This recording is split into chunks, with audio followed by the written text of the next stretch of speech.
Tengan todos ustedes muy buenas noches. En esta oportunidad vamos a tocar sobre algunos derechos laborales de los trabajadores CAS, tanto individuales como derechos colectivos. El trabajador CAS tiene derechos similares a los 276 y 728. Sin embargo, a veces estos derechos están reducidos.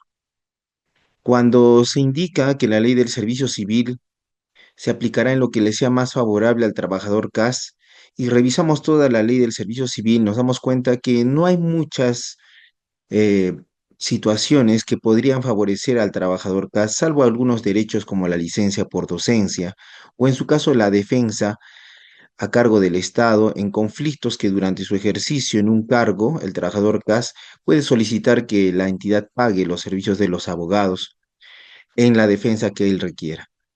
Pero después no hay muchos derechos, sino los derivados de la Constitución, la ley. Entonces vamos a ver primero y ubicarnos en el tema central. En el caso de los trabajadores CAS, como cualquier trabajador que presta servicios en el empleo público, encontramos el principio protector. El principio protector o también denominado principio de tuitividad.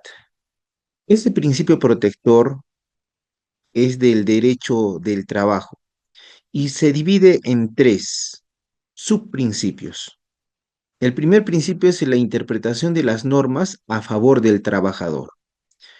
Es decir, si vemos una norma y alguien te dice que esa norma dice A y alguien te dice que esa norma dice B, estaremos a la interpretación que le favorece al trabajador. En segundo lugar, la aplicación de la norma favorable al trabajador. Esto implica que si es que hay dos normas en conflicto y no sabemos cuál de estas dos normas se debe aplicar, se aplicará la que favorece al trabajador. Y por último, el principio de condición más beneficiosa al trabajador. Si es que en una norma individual o colectiva existe una condición que le es más favorable al trabajador, se aplica la condición contenida en la norma, la condición más favorable contenida en una norma. Esa es la que se aplica. Entonces, este último principio es útil en materia de convenios colectivos, contratos de trabajo, pactos colectivos. ¿Ya? Esto es lo que debes tener en cuenta cuando hablemos de los derechos de los trabajadores CAS, porque a veces podemos encontrar interpretaciones que aparentemente son en contra del trabajador, pero debemos verlo desde el punto de vista del empleo público. ¿Puede haber una interpretación en contra del trabajador? Sí, pero esa interpretación puede ser en mérito al derecho administrativo, donde las interpretaciones son a favor del interés público, no a favor del interés privado.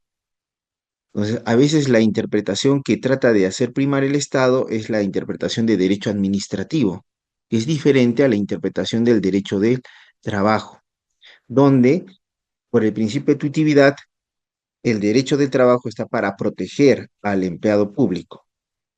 Ahora, en el caso de que haya conflictos entre lo administrativo y lo de empleo público, dice que se debe buscar soluciones de consenso. Es decir, no es que un derecho va a estar por encima del otro, pero se debe buscar soluciones de consenso. Ya, entonces, estando a esto, los derechos laborales, se pueden clasificar de dos: los derechos individuales de los trabajadores CAS y los derechos colectivos de los trabajadores CAS. Cuando hablamos de derechos individuales de los trabajadores CAS, nos estamos refiriendo a aquella relación individual. Por ejemplo, cuando el trabajador CAS que ha suscrito su contrato CAS inicia su relación laboral con la entidad pública. Es individual porque solamente ves a un solo trabajador CAS, un solo contrato y una sola relación laboral frente al empleador que es el Estado. Por eso se le llama derechos individuales de los trabajadores CAS, es decir, aquellos derechos que surgen de la relación laboral individual. Estos derechos individuales de los trabajadores CAS, a su vez, se pueden dividir en tres. Los derechos previstos en la Constitución Política del Perú. Por ejemplo, dice, todo trabajador tiene derecho a un descanso anual. Eso está en la Constitución. Si está en la Constitución, hablamos de derechos constitucionales laborales. Ahora, también hay derechos que están previstos en la ley o en normas con rango de ley, como es los derechos previstos en el Decreto Legislativo 1057 a favor de los trabajadores CAS, como por ejemplo el derecho a gozar de la remuneración en el cargo en que se ha designado. Y también vas a encontrar los derechos previstos en los convenios colectivos, también llamados derechos laborales convencionales, porque derivan de un convenio colectivo. Entonces, cuando hablamos del convenio colectivo, ya estamos hablando de una norma laboral colectiva, pero que tiene fuerza vinculante entre el empleador y la organización sindical. A diferencia de los derechos laborales derivados de la ley o los derechos laborales derivados de la Constitución, estos derechos tienen alcance a nivel nacional. En el caso de los convenios colectivos, ellos regirán según su ámbito de negociación. Y es importante hacer esta diferencia porque si revisas la Constitución Política del Perú, claramente indica que el principio de irrenunciabilidad de derechos laborales se refiere a los que derivan de la Constitución y de la ley. Es por eso que los derechos que están previstos en los convenios colectivos no están amparados en mérito a la Constitución por el principio de irrenunciabilidad de derechos. Es por eso que tal vez han tomado conocimiento de que la Procuraduría Hacendaria está solicitando la nulidad de convenios colectivos que no han observado el procedimiento previsto en la Ley de Negociación Colectiva en el sector público. Eso es en mérito a que los derechos previstos en los convenios colectivos no están protegidos por el principio de irrenunciabilidad. Solo están protegidos por el principio de irrenunciabilidad los derechos previstos en la Constitución y previstos en la ley. Ahora, esos son los derechos que como un solo trabajador puedes tener. Pero también si miras a tu lado y encuentras a varios trabajadores, es posible que te unas con ellos. Si son menos de 20, eso se llama representación sindical. No es un sindicato, es solamente una representación sindical. Pero si son de 20 a más trabajadores CAS, estos pueden constituir una organización sindical. Las organizaciones sindicales son de tres tipos. Los sindicatos, la unión de dos sindicatos hace las federaciones y la unión de federaciones hace las confederaciones. También la unión de varias confederaciones hacen las centrales únicas sindicales.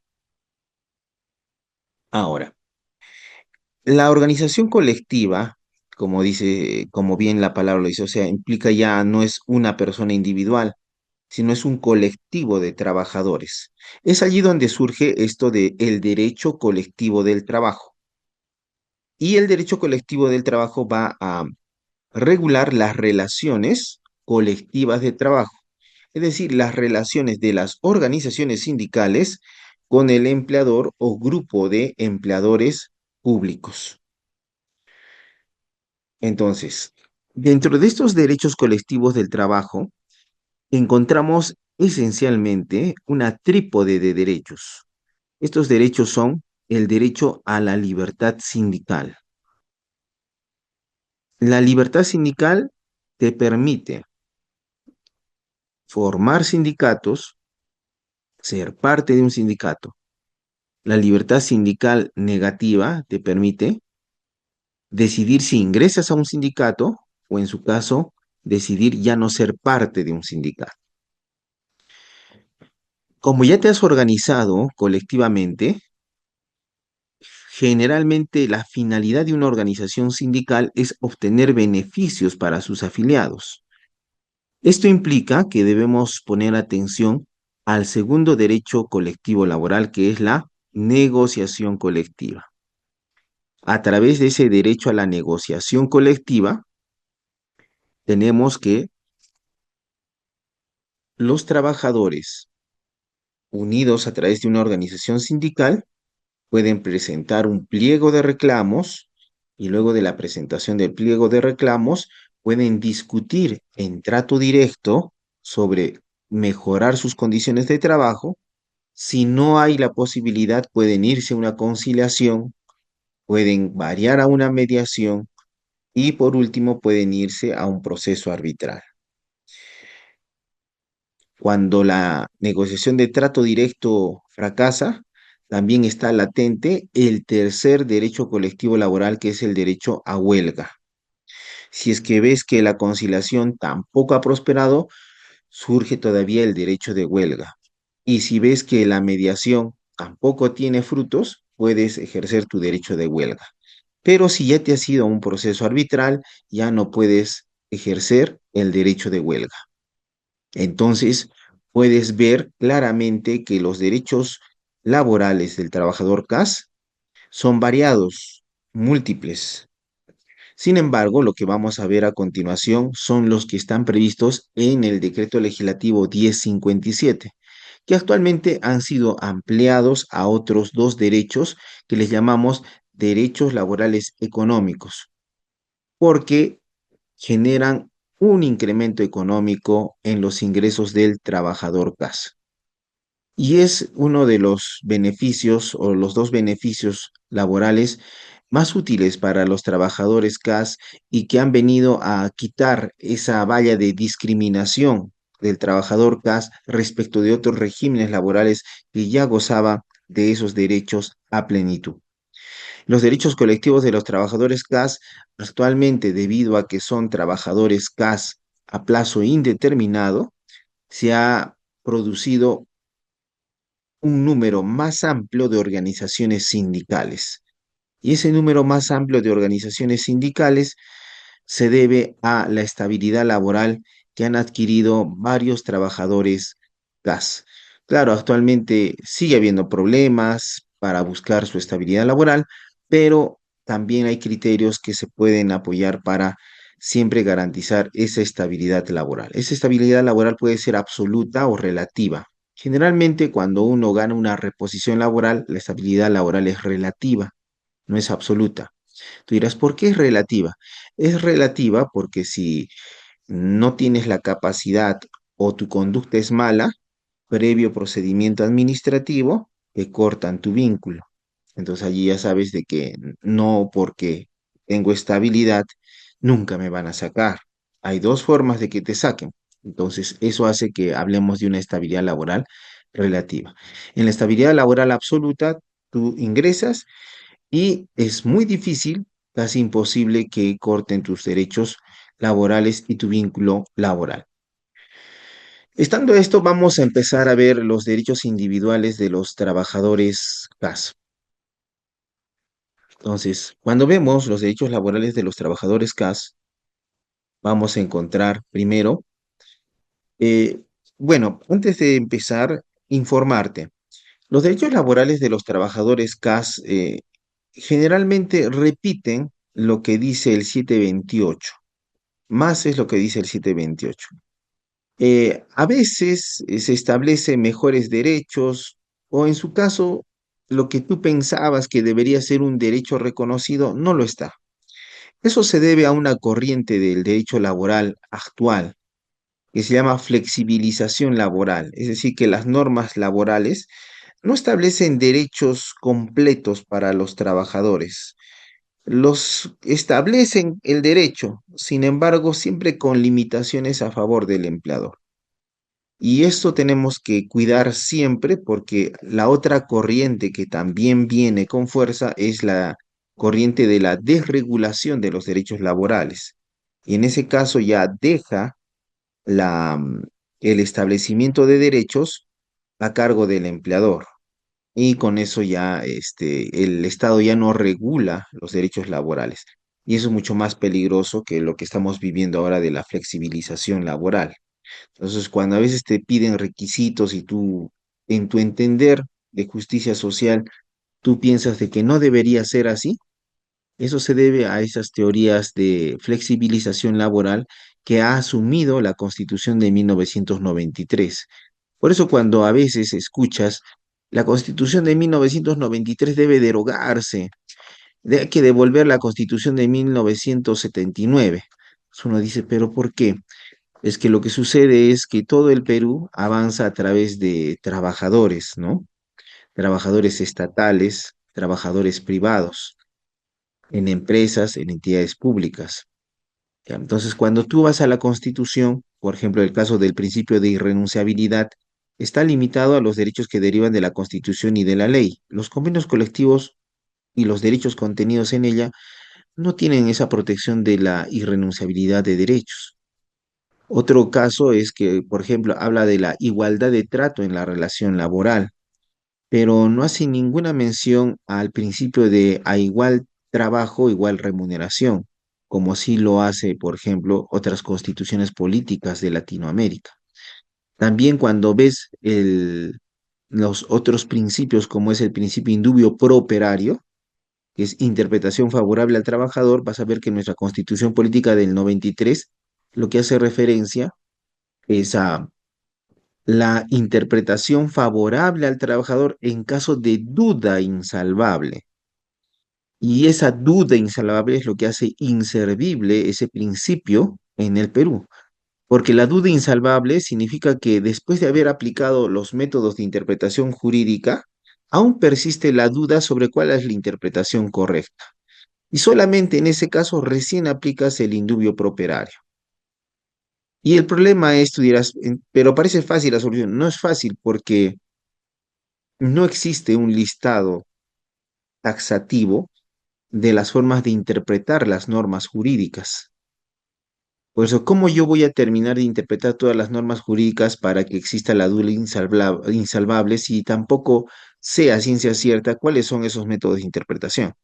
Claro, yo sé cuáles son esos métodos de interpretación, pero por ejemplo, hay la interpretación lógica, la voluntad de la ley, la voluntad del legislador, la hermenéutica, la exégesis.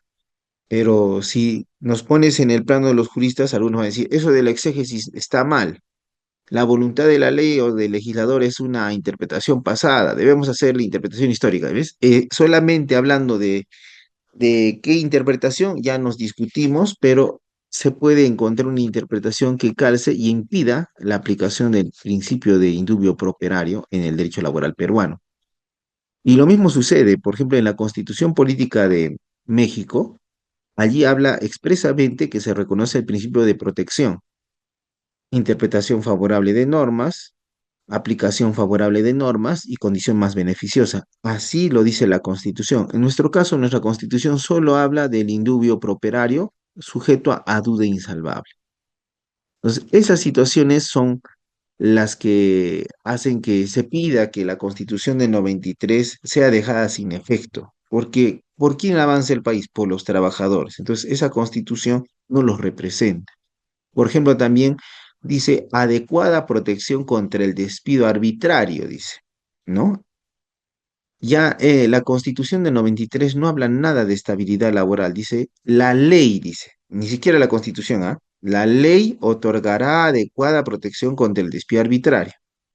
Inclusive ahí te sujetas al despido arbitrario, dices, pero cuando ya eres especialista dices, pero ahí dice despido arbitrario.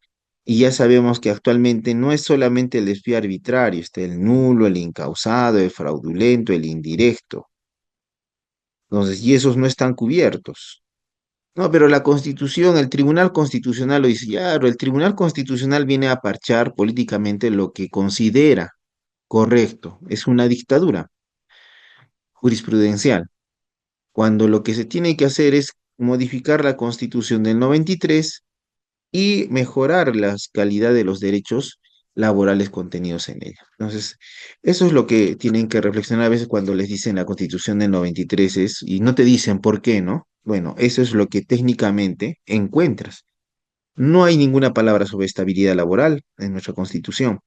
No hay ninguna palabra sobre justicia social. Tú dirás, la justicia social, capaz están siendo socialistas o están yéndose a una poesía jurídica. No, la justicia social es un término reconocido por la Organización Internacional del Trabajo y es aquella justicia social que garantiza que en caso de desigualdad entre empleador y trabajador, se estará a lo que mejora a la sociedad trabajadora.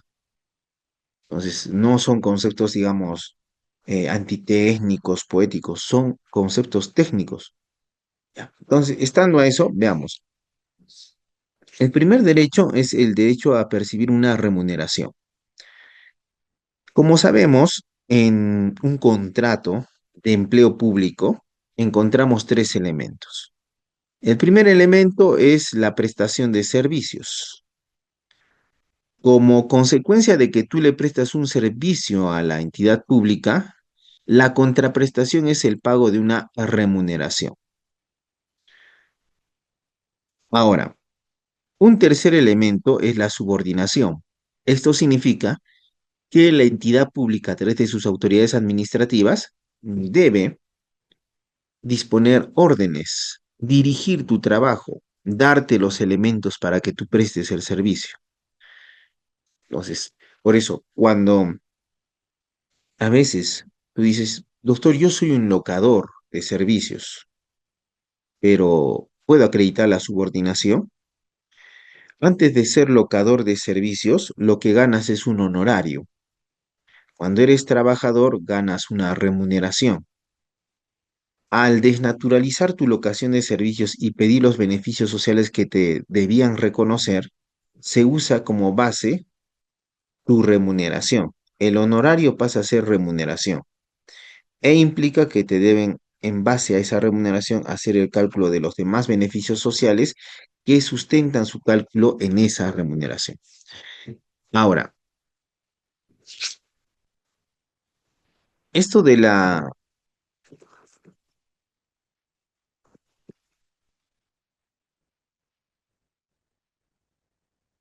esto que tiene que ver con la remuneración es que se ha establecido también un, un límite. El trabajador CAS no puede ganar menos de una remuneración mínima vital. En el 2026 la remuneración es de 1.130. No puede ganar menos de 1.130.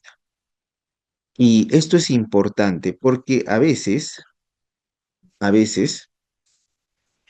eh, tú ingresaste a prestar servicios cuando la remuneración mínima vital es 1.025 y hasta la fecha te pagan tus 1.025. Alguien te podría decir es que tu remuneración básica o la mínima vital es la que te correspondía al momento de tu contratación y no puede modificarse tu remuneración, porque para modificarse tu remuneración tendría que celebrarse un nuevo contrato y tendrías que renunciar. Eso es falso. Ya a través de informes técnicos del Servir se ha indicado que, siendo que la misma ley establece que un trabajador CAS no puede ganar menos de la remuneración mínima vital legalmente establecida, 1.130, se puede incrementar y actualizar la remuneración mínima vital. ¿Por qué? Porque la misma Constitución reconoce el derecho a una remuneración justa y equitativa. Y la ley dice que debe ganar todo trabajador CAS la remuneración mínima legalmente establecida. Por lo tanto, si es que al inicio de tu contratación estaba vigente una remuneración mínima vital, esta se actualiza en el tiempo si la remuneración mínima vital se incrementa. Lo que sí está prohibido administrativamente es, por ejemplo, que la entidad pública reconozca incrementos remunerativos a favor del trabajador CAS. Eso sí está prohibido, porque el artículo 7 del decreto legislativo 1057 establece expresamente que las modificaciones contractuales no abarcan la modificación de la remuneración, salvo disposición de la ley, como es el caso de la remuneración mínima vital que está en el Decreto Legislativo 1057, o los incrementos remunerativos por negociación colectiva que están en la Ley 31188. Eso está permitido, pero desde otro punto de vista no está permitido.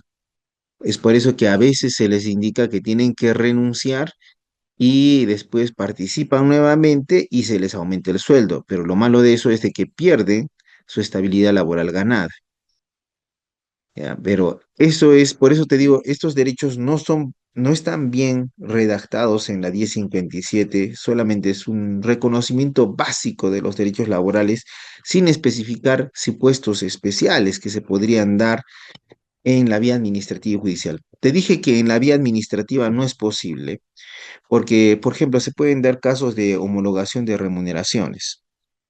Entonces, tú agotas la vía administrativa. En la vía administrativa va a estar sujeto al artículo 7 y la autoridad no puede modificar la remuneración. Por más que tú digas que sí tengo la razón, tienes la razón, pero si él modifica, contraviene la ley. Y él tiene que interpretar siempre a favor del interés público. Por eso, al agotar la vía administrativa, lo que haces es irte al Poder Judicial. Ya el Poder Judicial, con una sentencia judicial, puede ordenar el incremento de tu remuneración. Ya. Esa orden, contenida en la sentencia, sujeta a la autoridad y está habilitada para cambiar la remuneración, porque el artículo 138, inciso 2 de la Constitución dice que ninguna autoridad en el país puede dejar sin efecto una sentencia que ha pasado en autoridad de cosa juzgada. Entonces, eso es importante que lo tengas en cuenta. Ahora, otro derecho es el derecho a una jornada máxima de 8 horas diarias o 48 horas semanales. ¿Ya? 48 horas semanales. Dice, cuando labore en una entidad en la que existe una jornada de trabajo reducida establecida para los trabajadores sujetos a los regímenes laborales generales, le será aplicable tal jornada especial. Esta precisión no es más que la expresión del principio de condición más beneficiosa. También debe tenerse en cuenta que pueden ser trabajadores CAS, pero que realizan una labor de trabajadores sujetos a leyes especiales. Por ejemplo, en el caso de los médicos, la jornada máxima es de 36. Lo demás es jornadas que pueden implicarle mayor remuneración o en su caso compensaciones con horas de descanso. Ahora, tampoco en este caso de la jornada, este, se deja a la entidad establecer si van a ser jornadas ordinarias o jornadas atípicas. Entonces, eso implica, por ejemplo, los serenos pueden trabajar 3 días seguidos y descansan 2. Eso cada entidad lo va a establecer en el mismo contrato CAS. Pero siempre esas modificaciones que se pueden dar en la jornada de trabajo van a implicar que, que la entidad actúe con razonabilidad y proporcionalidad. Ahora, como tú puedes ver, no se regula sobre el horario de trabajo, ni tampoco la tolerancia en el horario de trabajo. Por lo tanto, entiendes que el horario de trabajo y la tolerancia serán regulados en los reglamentos internos de trabajo o reglamentos internos de servicio civil o directivas dentro de la entidad pública donde labora el trabajador CAS. En tercer lugar, encuentras el descanso semanal obligatorio. Descanso semanal obligatorio. ¿Ya? Entonces, 24 horas consecutivas como mínimo.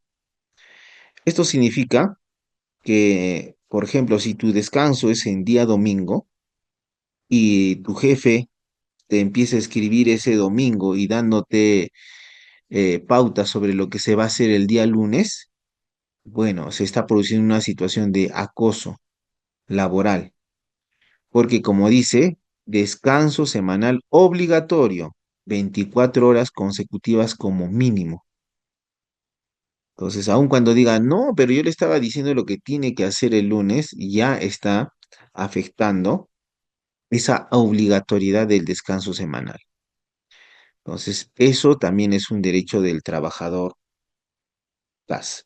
Entonces, también verifica, dice 24 horas consecutivas como mínimo, o sea, es lo mínimo. Por lo tanto, la entidad puede establecer plazos mayores de descanso semanal.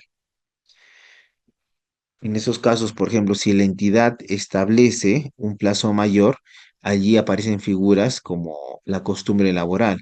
Imaginemos que se produce el descanso semanal 2 días y esto ya se dio por más de 2 años. Repentinamente, debido a que no existe una norma que establezca esos 2 días, se hace un cambio. En ese caso aparece la figura de la costumbre laboral como fuente del derecho, que también es aplicable en la administración pública, pero siempre bajo parámetros de razonabilidad y proporcionalidad.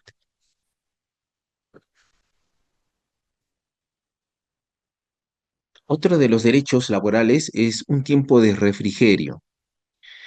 Em, sin embargo, sin embargo, se hace la siguiente precisión. Dice, no forma parte de la jornada de trabajo. Es decir, tú puedes decir, tengo yo 1 hora para refrigerar. Entro a las 8, de 1 a 2 me han dado para refrigerar y de allí continúo laborando.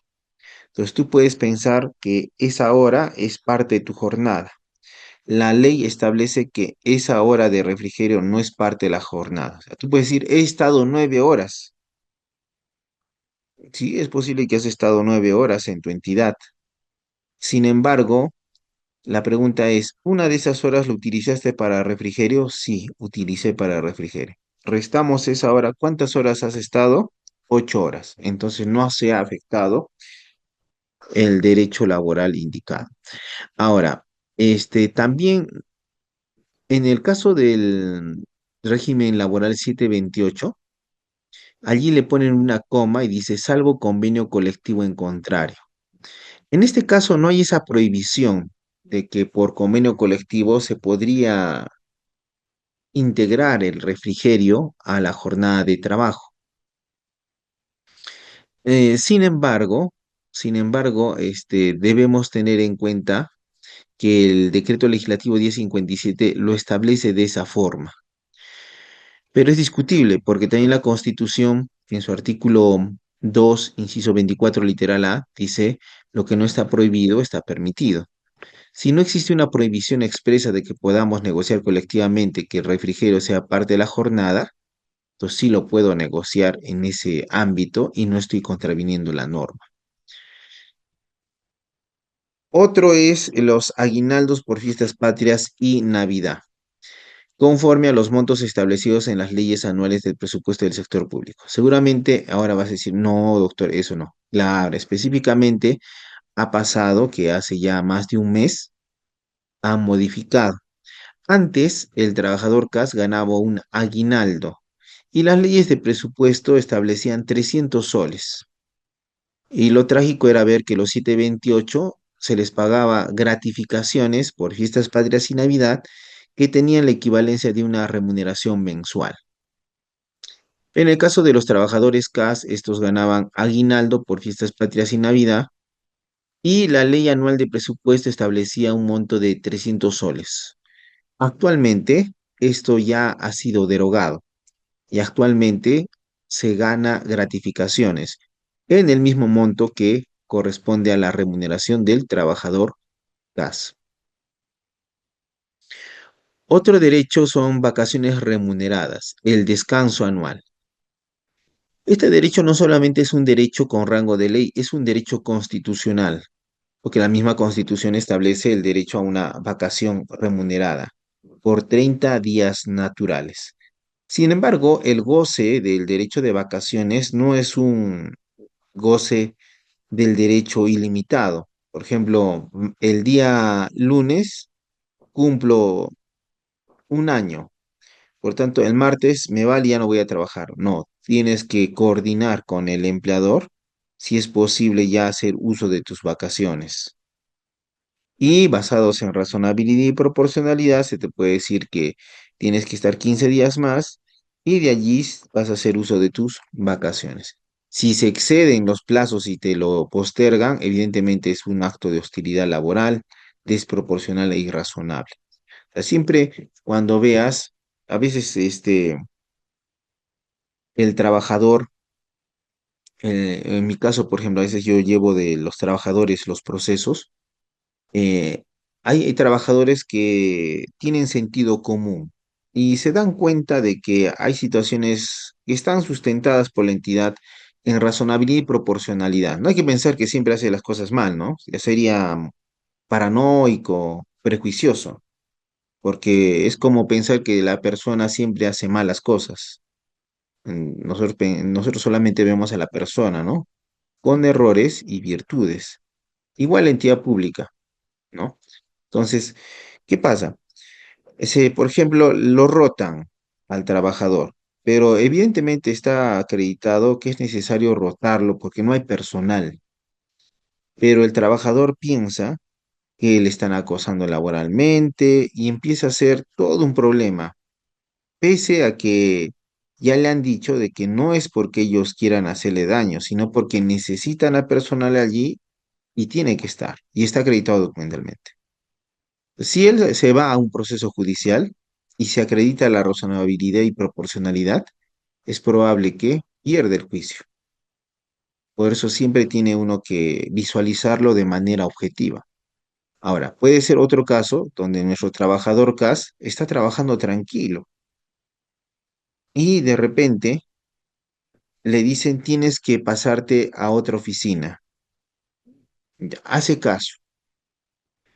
Después de que está adecuándose ya una semana en la otra oficina, lo vuelven a pasar a otra oficina y lo vuelven a pasar a otra oficina y todavía después lo ponen a disposición de jefe de recursos humanos, o sea, ya ni funciones tiene.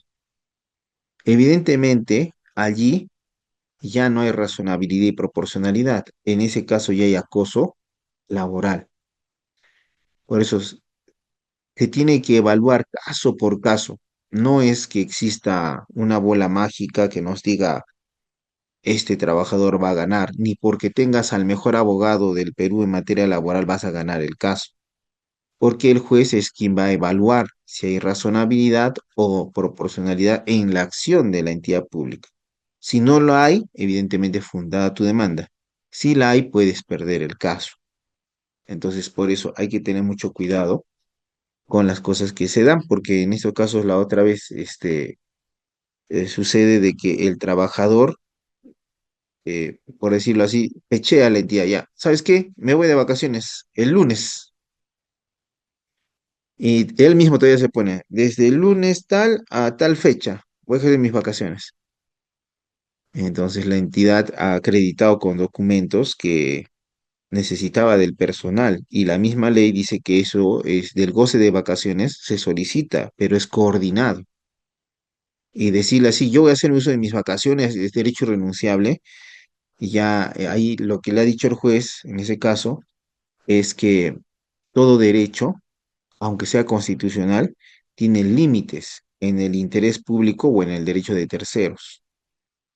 Entonces, eso, y en ese caso inclusive amerita proceso administrativo disciplinario en contra del trabajador, porque él está atribuyéndose autorizaciones que no le son. Él puede solicitar, pero el jefe tiene que autorizar. No es que yo lo dejo y ya me voy. Es muy delicada la situación. ¿Ya? Entonces, esas situaciones son importantes que se puedan dar. También en este caso aparecen algunas licencias, como la licencia cuenta de vacaciones, ¿no? Entonces, allí el trabajador pide que se le otorgue una licencia de 10 días a cuenta de su periodo vacacional. Entonces, la entidad tiene que tener en cuenta que cuando sea el periodo de sus vacaciones, descontará las licencias a cuenta del periodo vacacional. Profesor, ¿puedo hacer una pregunta? Sí puede hacerla. Eh, Profesor, si bien es cierto, ahora con la ley CAS se otorga derecho de gratificación y CTS, ¿qué pasa? Pero, por ejemplo, ahora todavía el mes no se ha pronunciado. Entonces, ¿qué pasa si llegado ya la quincena de julio? no se paga la gratificación. La entidad, bueno, en este caso el mes podría decir, ¿sabes qué? Te pago solo el aguinaldo o cuál sería, ¿no? Porque como le indicaba, no hay ningún pronunciamiento claro en relación de que se va a pagar o no la gratificación. Y por otro lado, en el caso de, por ejemplo, del hostigamiento laboral que usted menciona, ¿no? Por ejemplo, ¿qué pasa si a una persona eh, lo cambian, lo rotan 3 veces en un año, ¿no? Y en la práctica, o sea, simplemente cuando se rotan, simplemente dicen, no,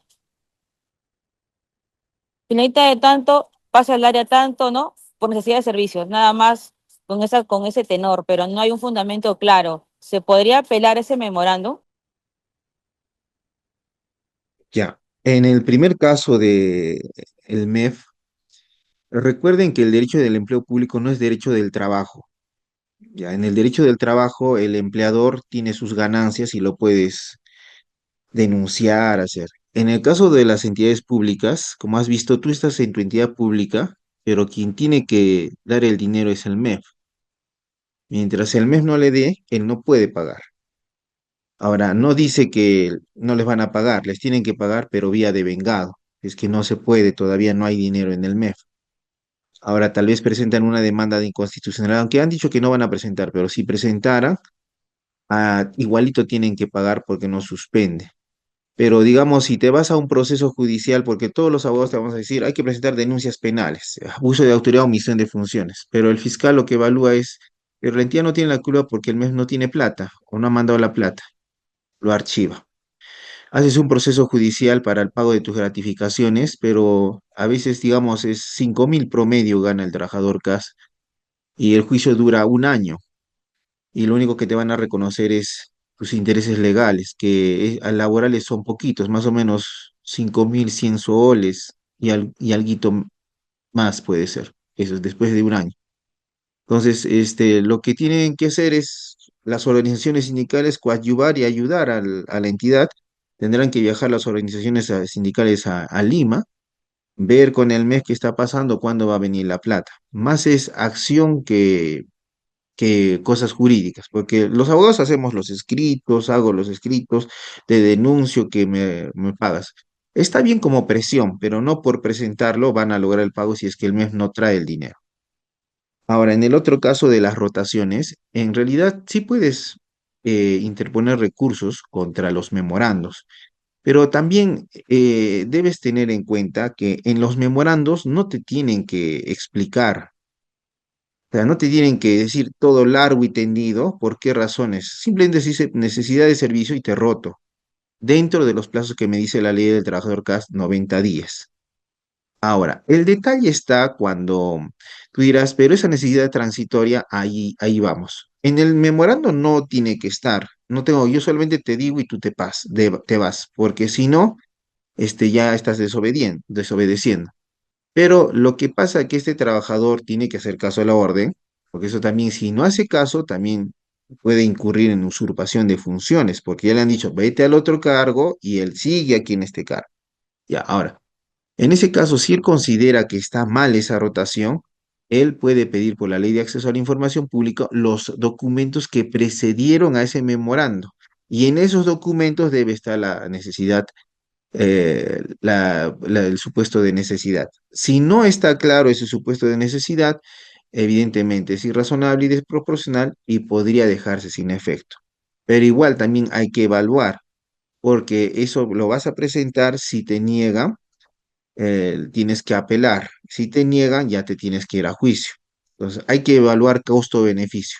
Por ejemplo, hay trabajadores que sí, evidentemente, ya les agarraron cólera y los rotan y los rotan y los rotan, pero ya para fastidiarlos y claramente se ve en cada caso concreto. Entonces, en ese caso, sí vale la pena irse a un juicio, sí vale la pena presentar denuncias penales, inclusive hasta quejas a Defensoría del Pueblo. Por eso cada caso se tiene que evaluar en su mismo caso concreto. Evaluar así genéricamente es decirle, sí, tienes derecho. Y a veces uno dice, entonces el abogado me está diciendo que sí puede. Y después en el proceso se pierde. Por eso ese parámetro tienes que ver siempre razonabilidad, proporcionalidad y verlo en el caso concreto. Si es que las tres rotaciones a las que se hace referencia no tienen sustento técnico, informes que preceden, entonces evidentemente es acoso laboral. Pero vuelvo a reiterar, esa justificación no puede estar en el memorando necesariamente. Si quiero lo pongo, si no, no. Porque los memorandos no son resoluciones, son actos de administración, solo sirven para mover y hacer funcionar la administración pública. Pero el sustento que dio motivo a eso sí debe estar documentado por principio de legalidad. Yo no puedo soñarme hoy día, me despierto como jefe de la unidad de logística, a ese asistente siempre me ha caído mal. Oye, ¿sabes qué? No me gusta tu cargo, corre, vete. No, debe haber antes, previamente, un informe técnico, digamos, del área de contabilidad que decía, mire, acá nos falta personal, necesitamos personal y hemos visto que logística tiene más de 6 asistentes administrativos y hemos visto que su carga es menor. Que se ha verificado que sí, entonces ya, dispóngase la rotación. Entonces yo solamente curso el memorando. Señor tal, se dispone su rotación por necesidad institucional. Muchas gracias. Así es la administración pública. No es derecho del trabajo, por eso. Nunca confundan derecho del trabajo, una empresa, con una entidad pública, es diferente. Y es eso lo que a veces está pasando. Ya, entonces ahora, otro de los derechos laborales son las licencias con goce de haber por maternidad, paternidad. Pero en este caso sí hay algo interesante para los trabajadores CAS, porque no solamente les reconocen sus licencias específicamente, sino que para este caso de las licencias, dice expresamente la norma que también les son aplicables otras licencias a las que tienen derecho los trabajadores de los regímenes laborales generales. Es decir, si los 728 tienen otras licencias otorgadas según su reglamento interno de trabajo en la entidad, esas licencias también les son aplicables al trabajador CAS. Hay un manual de permisos y licencias del INAF vigente para los 276, como es la licencia cuenta de vacaciones. Como es del régimen laboral general es 276, esa licencia también la puede hacer uso el trabajador CAS. Entonces, eso es lo que se debe tener en cuenta. Ahora, la limitación en este caso es de que te dice licencias. Licencias. Tú dirás, ¿y cuál es el problema? Que el problema está en que, como escuchaste, existe un manual de permisos y licencias. Aquí solamente está reconociendo las licencias y los permisos. La diferencia entre licencia y permiso es el tiempo. Los permisos se dan por horas, mientras que las licencias se dan por días. Entonces, a veces hay permisos por actividad sindical, hay licencias sindicales. Pero la norma no dice nada si entiende por licencia también a los permisos. Pero debería entenderse que sí lo hace y lo está diciendo de una manera genérica, que también los permisos están autorizados y los puede utilizar de respecto de otros regímenes laborales generales. El 8 dice gozar de los derechos a que hace referencia la ley 29783, que es la ley de seguridad y salud en el trabajo. El principal derecho que puedes encontrar en esta ley de seguridad y salud en el trabajo es el referente a la indemnización por accidente de trabajo o la indemnización por enfermedad profesional. Y en esa ley de seguridad y salud en el trabajo establece expresamente el principio de responsabilidad del empleador respecto de la seguridad y salud de los trabajadores. Entonces, esos derechos previstos allí también son aplicables al trabajador CAS. Después dice a la libertad sindical. En este caso, no regula la legislación del CAS la libertad sindical. Lo que hace es derivarte o remitirte a la libertad sindical prevista en el tubo de la Ley de Relaciones Colectivas del Trabajo. En ese caso, esa libertad sindical puede ser positiva, negativa, e implica la formación de organizaciones sindicales en diversos ámbitos. Las organizaciones sindicales pueden ser de empresa, pueden ser de gremio, pueden ser de actividad y pueden convivir en una misma entidad. Por ejemplo, en un hospital puede haber un sindicato único de trabajadores del hospital que aglomera a todos, no importando rama de actividad ni tampoco gremio. Es un sindicato de empresa. Por otro lado, puede ser que las enfermeras consideren que ellas se deben tener su propia representación sindical, así es que hacen su sindicato de enfermeras. Ese es un sindicato de gremio. Ahora, también puede ser que realicen todos una misma actividad, como la de seguridad, ¿no? Seguridad y vigilancia. Entonces, todos los que hacen seguridad en la entidad se unen. Es un sindicato por actividad. Y eso trasciende también si es que la entidad tiene más, por ejemplo, hablamos de un gobierno regional que tiene gerencias regionales. Es uno solo, pero en cada gerencia regional también hay sindicatos. Hay un sindicato de sede central. Entonces, hay sindicatos que se extienden por gremio, rama de actividad a todos. Hay sindicatos nacionales, regionales, departamentales y distritales. Eso significa que en el Perú se opta por la pluralidad sindical. Esto puede ser bueno porque evita que haya un solo sindicato y ese sindicato se imponga y tal vez como una dictadura no escucha a los demás. Sin embargo, también no es una medida también favorable el pluralismo sindical porque implica que a veces se fragmenta la fuerza sindical. ¿Recuerdan ese dicho, la unión hace la fuerza? Mientras más fragmentado, menos poder tiene la organización sindical respecto de una entidad. Por eso las organizaciones sindicales dentro de este pluralismo deben estar a pensar en situaciones como coaliciones sindicales, fusión de sindicatos, absorción de sindicatos. ¿Para qué? Para mejorar la representación sindical, porque mientras más sindicatos minoritarios y entre ellos no se quieren ver, eso beneficia a la entidad pública y no es favorable para los afiliados a los sindicatos. También está el derecho a afiliarse a un régimen de pensiones, pudiendo elegir entre el Sistema Nacional de Pensiones o el Sistema Privado de Pensiones. El Sistema Nacional de Pensiones está regulado por el Decreto Ley 19990 y está a cargo de la Oficina de Normalización Previsional. Por su parte, el Sistema Privado de Pensiones está a cargo de AFPs, las cuales son supervisadas por la Superintendencia de Banca y Seguros. Las diferencias entre un régimen de pensiones y el otro es que mientras que el otro es un régimen de equidad, el otro es un régimen, uno es de repartición y el otro es de cuenta de capitalización. Es más o menos jugar con el egoísmo de los seres humanos. Los seres humanos somos egoístas por esencia, así caminamos. ¿Y cómo es esto? Tú dirás.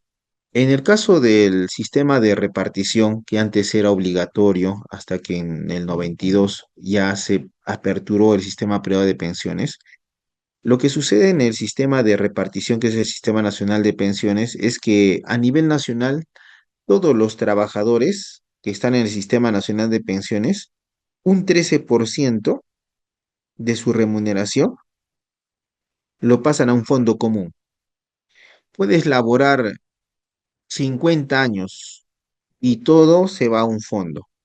Es una contribución, no es, no es como cuando pagas un impuesto, ¿no? Pagas el IGB, después vas a pedir que te devuelvan, no, igual, es un tributo, es una contribución a ese fondo.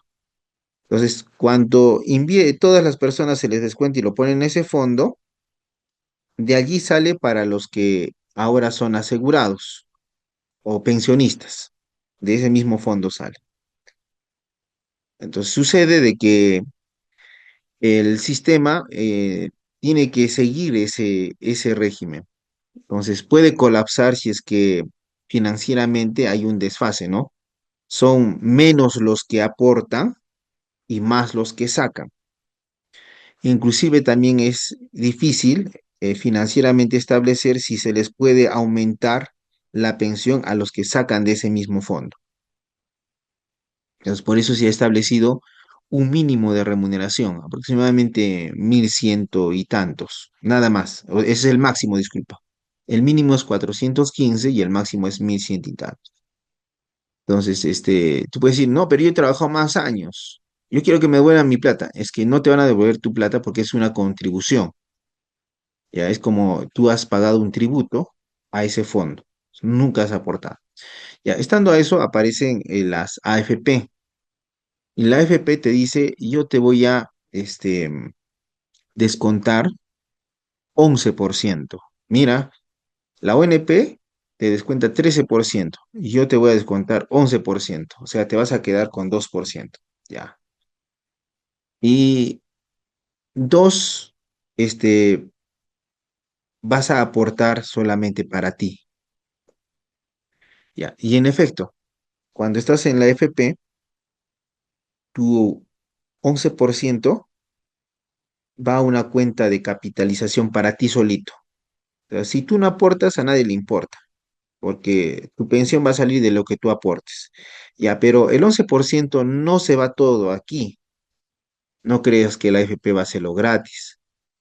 El 11% no va a todo. Un 1% es para la comisión para la AFP que está cuidando tu ahorro. Y el otro 1% es para un seguro de invalidez. Entonces, solamente un 9% ingresa a tu fondo de capitalización. Si tú no trabajas en 10 años, a nadie le importa, solamente lo que has aportado aquí es lo que te van a dar de pensión. Claro, actualmente se ha dado leyes para recuperar del fondo, ¿no es cierto? Y algunos también han dicho, se inscriben en la AFP para retirar su fondo. Y otros se quieren salir de la ONP porque ya se han dado cuenta que ahí se reparte su dinero y no quieren repartirlo porque es suyo y se pasan a la AFP. La AFP sigue recibiendo, ella está feliz porque sigue cobrando su comisión y les devuelve su plata después porque sigue cobrando su comisión. Ella ahorra. Entonces, el problema es de que cuando ya estés de años, no hay, el Estado no te asegura otro medio de seguridad social, una pensión. Salvo la pensión 65, pero tienes que acreditar otros requisitos, pero no te asegura. Entonces, hay que verlo con cuidado porque ahora como uno puede y saca todo el dinero y después va a haber problemas en la vejez, ¿no? Porque no hay pensión, pues si ya lo retiraste de la capitalización, no hay pensión. También dice que cuando corresponda, o sea, teniendo en cuenta la actividad que realiza el trabajador CAS, es derecho del trabajador CAS que se le afilie al SCTR, al Seguro Complementario de Trabajo de Riesgo. Si es que su actividad es de riesgo y la entidad no lo ha afiliado al Seguro Complementario de Trabajo de Riesgo, allí se producen esos supuestos de indemnización por accidente de trabajo, ¿ya? En gran medida, ¿no? El 11 es la afiliación al régimen contributivo que administra salud. Al inicio de cuando se creó el régimen CAS, los trabajadores CAS tenían el derecho al CIS. Ya cuando se declara que no estamos ante un régimen administrativo de contratación, sino ante un nuevo régimen laboral, se modifica la norma y se establece que ellos están afiliados al régimen contributivo que administra ESALU. Recuerda que en el caso de las pensiones de la ONP y de la AFP, allí te descuentan a ti, a tu sueldo. En el caso de lo que es de salud, en el caso de salud, eso es una contribución del empleador. Por eso que cuando tú estás en locación de servicios, él está ahorrando la contribución de salud, ese 19% que debe aportar. Por eso a veces es importante saber eso de reducción de costos laborales, que no es más que darle valor al fraude laboral. Dice, cuando el trabajador se encuentre percibiendo subsidios como consecuencia de descanso médico o licencia pre y postnatal, le corresponderá percibir las prestaciones derivadas del régimen contributivo. Entonces sabemos, ¿no?, que nos otorga esa salud sistemas, prestaciones económicas, ¿no? Esas prestaciones económicas se garantizan en su pago, aun cuando deje de prestar servicios el trabajador CAS durante el periodo de latencia.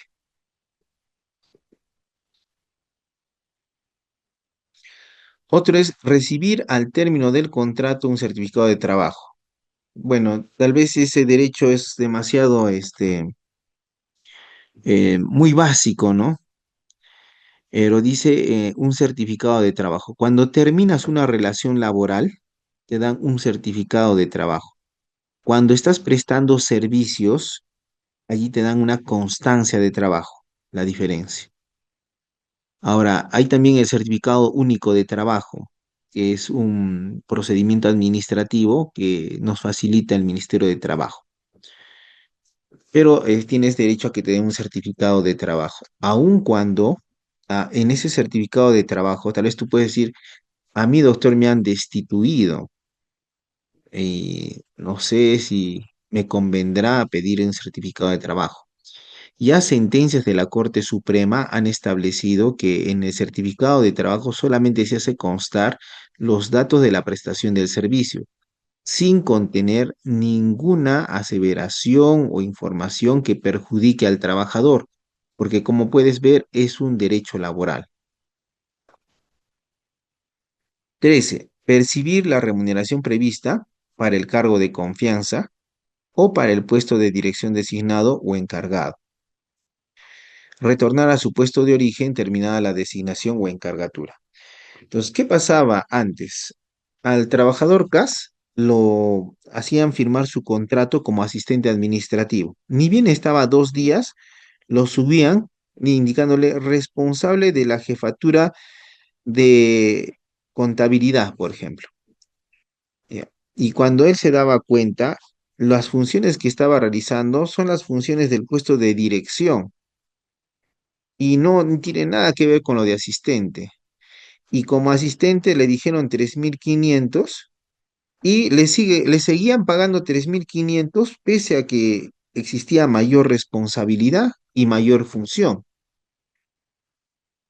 Entonces, esta situación hizo que se modificara la ley y se estableciera expresamente el derecho del trabajador CAS a percibir la remuneración prevista para el cargo de confianza o el puesto de dirección designado o encargado. Entonces, en el caso tal vez el asistente ganaba 3.500 soles. Posteriormente lo hacen ocupar la jefatura o la gerencia, digamos, de la oficina de contabilidad, que es un cargo de dirección o también pueden ser cargos de confianza. Entonces, allí se verifica cuánto le corresponde a ese cargo. A ese cargo le corresponde 7.000. ¿Cuánto debe ganar nuestro trabajador CAS? 7.000 soles. Ahora, como él está prestando servicios y debido a una designación o encargatura, que es una forma de desplazamiento de personal, ha pasado de una unidad orgánica a otra unidad orgánica, ostentando un cargo de dirección o de confianza. Cuando se le quita la confianza o termina la encargatura, él tiene derecho a retornar a su puesto de origen, ¿ya? Retornar al puesto de origen. No se le puede cortar el vínculo. Eso es lo que indica la norma. Porque a veces le dicen ya, asistente administrativo, ni un día lo pasan a responsable, venció tu contrato y lo sacan. Allí no dice eso. Dice que tiene que retornar a su puesto de origen terminada la designación o encargatura.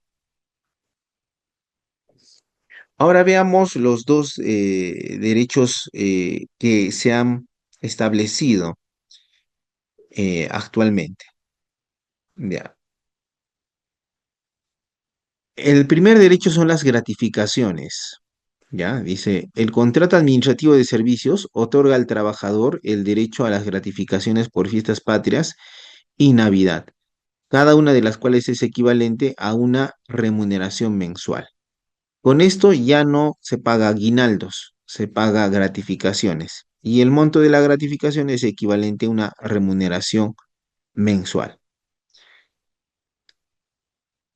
Ahora, dice que el régimen de contratación administrativa de servicios deja de ser con esto un régimen precario y transitorio, sin beneficios completos. ¿Por qué no les reconocían las gratificaciones ni la compensación por tiempo de servicios? Porque debido a la precariedad y transitoriedad de este régimen, era posible que te contraten por 2 meses, 3 meses, después un mes, un mes, un mes. O sea, terminaban relaciones laborales. Y eso impediría que se establezca un monto por gratificaciones y también establecer un pago de compensación por tiempo de servicios. Pero a partir de la ley 31131 que estableció la existencia de trabajadores CAS indeterminados, esa situación de precario y transitorio ha desaparecido. Y ya, bueno, es el momento oportuno de otorgar gratificaciones a los trabajadores CAS, sean determinados o indeterminados. Ahora, el pago está sujeto a presupuesto, como ustedes saben. Sin embargo, debe tenerse en cuenta que lo presupuestal no puede servir para negar derechos laborales. Y por su parte también debe tenerse en cuenta que hay que realizar y revisar si es que se está haciendo la gestión pública correspondiente para que se pague las gratificaciones. Si los órganos de dirección no están haciendo las gestiones que correspondan para que se paguen estas gratificaciones, existe responsabilidad para ellos. Por eso dice, si el servidor CAS tiene una remuneración mensual de 2.500 soles, tenemos que en julio le van a pagar 2.500 soles y en diciembre 2.500 soles. No dice la remuneración prevista en el contrato, es la remuneración mensual. Un trabajador casi indeterminado, por ejemplo, no solamente gana la remuneración prevista en su contrato, sino que a ella se han ido incorporando los convenios colectivos, por ejemplo, los centralizados. Entonces, eso más se suma y esa es la remuneración mensual. Y tiene base naturaleza remunerativa, por eso es base computable para la compensación por tiempo de servicios. Ya, ese es otro de los derechos que ya tenía el 728 y el 276. Sin embargo, pese a que son más de 300.000 trabajadores CAS en el gobierno nacional solamente, no se les reconocía esta compensación por tiempo de servicios, que es un beneficio social básico para cuando se culmina la relación laboral con un trabajador, porque le compensa el tiempo que ha estado prestando servicios a una entidad pública. Pero a partir de la modificación hace unos meses, ahora se establece que el contrato administrativo de servicios otorga al trabajador el derecho a la compensación por tiempo de servicios, el CTS, tomando como base el 100% de la remuneración mensual por cada año de servicios. El pago de la CTS es cancelatorio y solo se efectiviza a la culminación del vínculo del servidor con la entidad. Ya, entonces aquí ya encontramos algunas diferencias con el 728, ¿no? Acá no hay depósitos semestrales, tampoco se establecen pagos antes del término de la relación laboral. Entonces aquí tenemos un beneficio social de previsión. La naturaleza remunerativa es diferida al término del vínculo laboral con del trabajador CAS con la entidad. Y su finalidad de este beneficio social es proteger al trabajador luego que es cesado. A diferencia del 728, no es semestral, tampoco es de libre disponibilidad, es acumulativa y diferida al cese. ¿Ya? En este caso, como puedes ver, lo que se hace es multiplicar por cada año de servicio, ¿no? ¿Cuántos tiempo estás de CAS? 8 años. Ya, entonces, 8 años. Se tiene que multiplicar tu remuneración.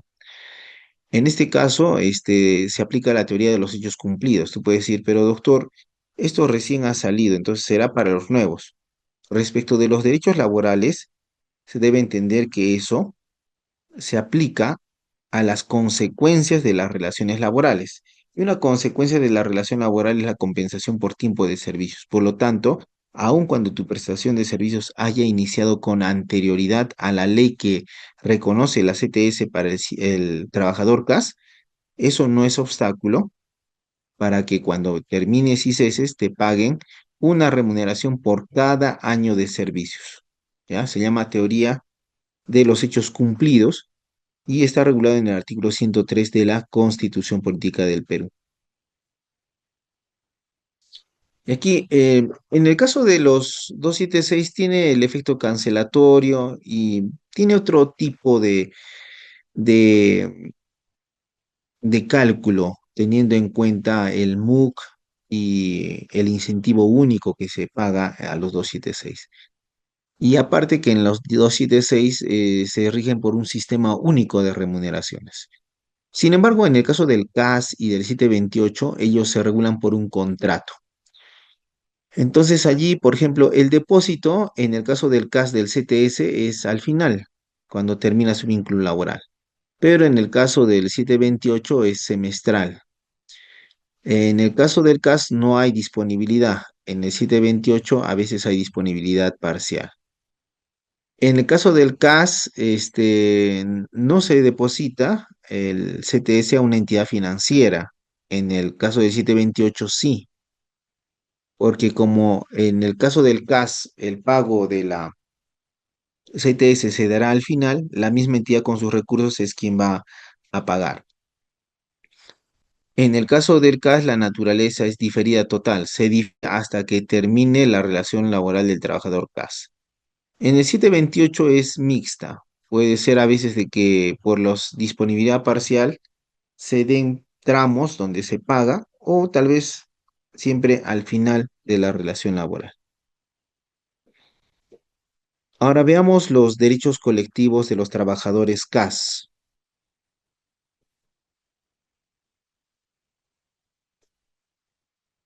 Como les indiqué, existen tres derechos laborales colectivos: libertad sindical, negociación colectiva y huelga. Veamos el primer derecho. Ya. ¿Cuál es el contenido esencial de la libertad sindical? Dice, es la facultad de fundar sindicatos, afiliarse a sindicatos y participar sin injerencias. En el sector público puede estar limitada por la naturaleza de los servicios y las normas presupuestarias. Cuando hablamos de la libertad sindical, la entendemos de dos formas: positiva y negativa. La positiva te da el derecho a fundar organizaciones sindicales, a afiliarte a organizaciones sindicales y a ostentar cargos sindicales. Libertad sindical positiva. Libertad sindical negativa te da el derecho a decidir no ser parte de un sindicato o, en su caso, siendo parte del sindicato, pedir tu desafiliación al sindicato. Entonces, esos derechos son los que se tienen en cuenta en la libertad sindical.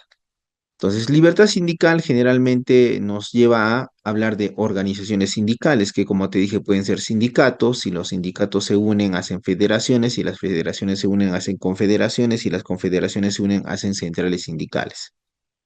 Pero lo que generalmente nos topamos son con sindicatos de entidad pública, sindicatos de gremio, sindicatos de rama de actividad, también a nivel distrital, departamental, regional y nacional.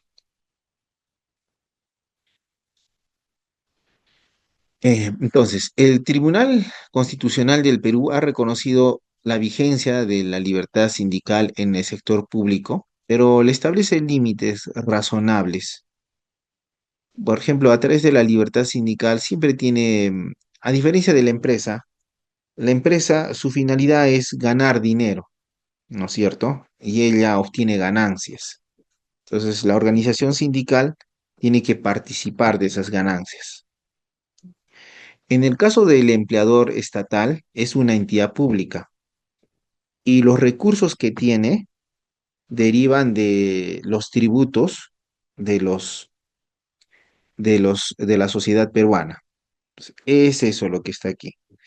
Es por eso esos tributos que se trasuntan en presupuesto lo que puede ser un límite a algunos derechos que piden los trabajadores. Eso le llaman derecho presupuestario, también derecho financiero. Y al otro lado está el derecho del empleo público. Entonces, esa es la situación en el empleo público. O sea, no es tan libre. ¿Por qué? mientras que la empresa tiene por fin ganar ingresos. En el caso de la entidad, la finalidad es pública, garantizar obras públicas y servicios públicos. Entonces, por eso es de que siempre hay límites, pero esos límites deben ser excepcionales y justificados, ¿ya? Excepcionales y justificados. Compatibilidad con la imparcialidad del servicio público. La libertad sindical debe armonizarse con el principio de neutralidad, especialmente en funciones de autoridad para no comprometer el interés general. Entonces, ¿a qué se refiere esto? La libertad sindical no puede dejar de lado los servicios públicos para los que ha sido hecho la entidad pública. Pero a pesar de eso, se debe buscar soluciones de consenso entre el interés público, los servicios públicos y los intereses sindicales. Ahora, cuando está en juego un derecho fundamental, allí sí la situación es distinta. La entidad tiene que hacer prevalecer el derecho fundamental sobre el interés público. Pero para hablar de derechos fundamentales se tiene que acreditar que el contenido esencial del derecho fundamental se ha afectado. Por ejemplo, soy un trabajador CAS y mi remuneración mínima vital era de 1.130. Han indicado de que mi remuneración no debería de ser 1.130 porque cuando yo ingresé la remuneración mínima vital era de 950 y me han reducido. En ese caso, ¿procede un amparo o un contencioso administrativo? Evidentemente procede el amparo porque se está afectando el contenido esencial de la remuneración. En el Perú todos los trabajadores ganan como mínimo 1.130, que es lo mínimo, y le han reducido a nuestro trabajador a 950 y están afectando gravemente el derecho esencial a la remuneración. Eso se llama contenido esencial del derecho fundamental. ¿Ya ves? Lo has visto clarito y ahí es cuando vienen los amparos. Cuando no está claro y es complejo, olvídate de los amparos. Te lo van a aclarar improcedente y estás perdiendo el tiempo. Segundo caso, soy un trabajador CAS y gano 10.000 soles mensuales. Y el mes pasado me han reducido 100 soles. Pues gano ahora 9.900 soles. ¿Se habrá afectado el contenido esencial a la remuneración en ese caso? No, porque no se está afectando el mínimo. ¿Qué significa eso? No significa que no tiene amparo, no tiene protección. Significa que el amparo no es la vía adecuada. Él tendrá que agotar la vía administrativa e irse a un proceso contencioso administrativo. Ya, eso es lo que pasa, esas son las diferencias con el contenido esencial de un derecho fundamental y el derecho fundamental en sí. Pues, o sea, no todo es, mi derecho fundamental se ha violado, no, hay que evaluar en cada caso concreto cuándo se ha violado ese derecho, si en verdad se ha violado o no. No es lo mismo terminar el vínculo laboral de un discapacitado que terminar el vínculo laboral de un trabajador CAS de 25 años, sin familia, ¿no? Entonces, en el caso del trabajador CAS de 25 años sin familia, ¿iniciará una acción de amparo? No, va a ser declarado improcedente. Él tiene que irse a un contencioso administrativo. En el caso del trabajador discapacitado, con 50 años de edad, esposa e hijos, ¿procede el amparo o nos vamos al contencioso? Evidentemente procede el amparo por la situación particular. Allí, como ves, allí sí se viola el contenido esencial del derecho fundamental al trabajo. En el otro solamente está violando el derecho al trabajo, pero no en su contenido fundamental. Por eso es importante, porque ahora están de moda, todo lo ven amparo.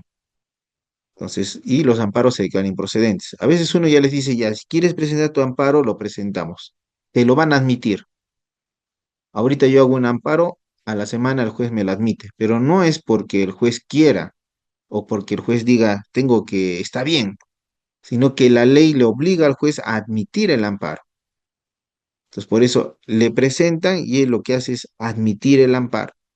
El problema está meses después en la audiencia. A veces, antes de que se lleve a cabo la audiencia, revisa improcedente la demanda en sentencia. Es tú revisas y ahí hay que verlo objetivamente.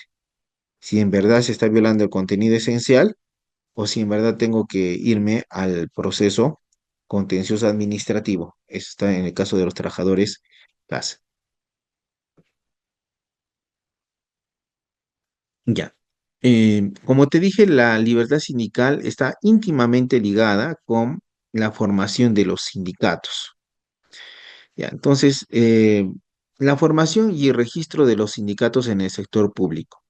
Ya, en principio, las organizaciones sindicales, con el acta de constitución, ya son existentes, no requieren nada más. Es por eso que se dice que posteriormente ellos presentan su registro. Y el registro es un acto declarativo, solamente, existe un sindicato, no lo constituye. ¿Qué significa eso? Que tú puedes realizar actividad sindical aun cuando tu sindicato no esté inscrito, salvo excepciones previstas en la ley. Por ejemplo, en la ley de negociaciones colectivas, la ley 31188, para la presentación del pliego de reclamos se exige que la organización sindical esté registrada en el ROS, el Registro de Organizaciones Sindicales de Servidores Públicos. Si no está inscrito, va a haber problemas de legitimidad y representación. Y es probable que allí se va a quedar el pliego de reclamos. Pero para otras actividades no es necesario registro, pero sí muy útil. O sea, tú me dices, pero, o sea, si no tengo registro, ¿puedo presentar oficios, hacer? Sí, puedes hacer todo eso. Y no pasa nada, no pasa nada porque el registro solamente es un acto declarativo, no constitutivo. ¿Qué significa esto? Solamente declara que hay un sindicato. Cuando es constitutivo, significa que tienes que esperar a que salga para recién pensar que hay un sindicato. Mientras no haya registro, en el caso de los sindicatos públicos, puedes hacer tus actividades, salvo excepciones como la que te acabo de decir de la negociación colectiva. Porque la organización sindical, en ese caso, sería una organización sindical de hecho, y toda su actividad se realiza con normalidad. Ahora, lo ideal es que tengas tu registro, pero a veces también puede ser de que ha habido problemas de intrasindicales, juntas directivas, una no acepta que la otra es la junta directiva y casi el sindicato está sin cabeza y eso ha logrado de que no haya un registro de la nueva junta directiva. Claro. Entonces, pero eso no significa que el sindicato no existe ni que tampoco puede hacer actividad sindical, puede hacerla. Ya, claro, van a tener conflictos, pero eso ya se soluciona vía judicial en los procesos laborales intersindicales o intrasindicales. Inter es entre sindicatos se discuten. Internamente, juntas directivas se discuten. Y eso lo decide el juez. Ya. Igual que en el 728, para formar un sindicato en el sector público se requiere acta de constitución, los estatutos, el padrón de afiliados y la solicitud de inscripción ante el Ministerio de Trabajo y autoridad competente. Con eso lo presentas y te deben ya dar tu ROS, tu registro sindical.